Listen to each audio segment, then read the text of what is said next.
5 jenis dongeng dalam pelajaran Bahasa Indonesia. Siapa yang suka baca atau nonton cerita dongeng? Dongeng adalah salah satu jenis cerita yang sering kita temukan. Ada dongeng yang disajikan dalam bentuk buku, video, ataupun audio. Adik-adik kecil yang belum bisa membaca akan lebih semangat untuk membaca kalau terbiasa dibacakan dongeng. Lalu, anak-anak seusia kita juga banyak yang jadi ingin belajar menulis cerita karena suka membaca dongeng. Nah, dalam pelajaran bahasa Indonesia, dongeng itu ada banyak jenisnya loh. Ini dia beberapa di antaranya. 1. Fabel. Fabel adalah cerita tentang kehidupan binatang, tapi dunianya sama dengan dunia manusia. Dalam dongeng fabel, binatang-binatang yang menjadi tokoh digambarkan berperilaku seperti manusia.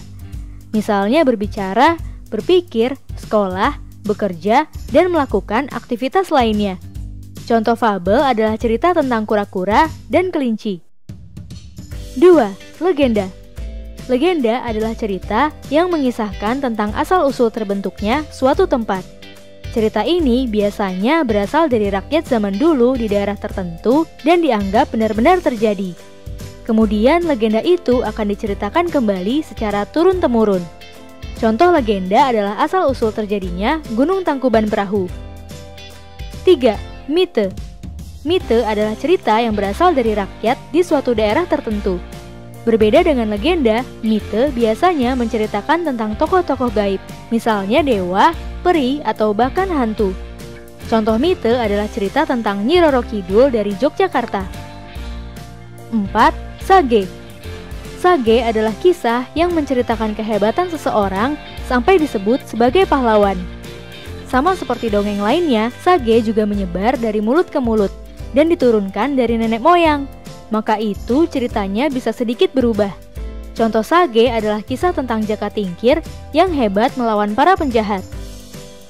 5. Parabel. Parabel adalah cerita yang mengandung nilai-nilai pendidikan, baik itu pendidikan agama, moral, atau pendidikan lainnya.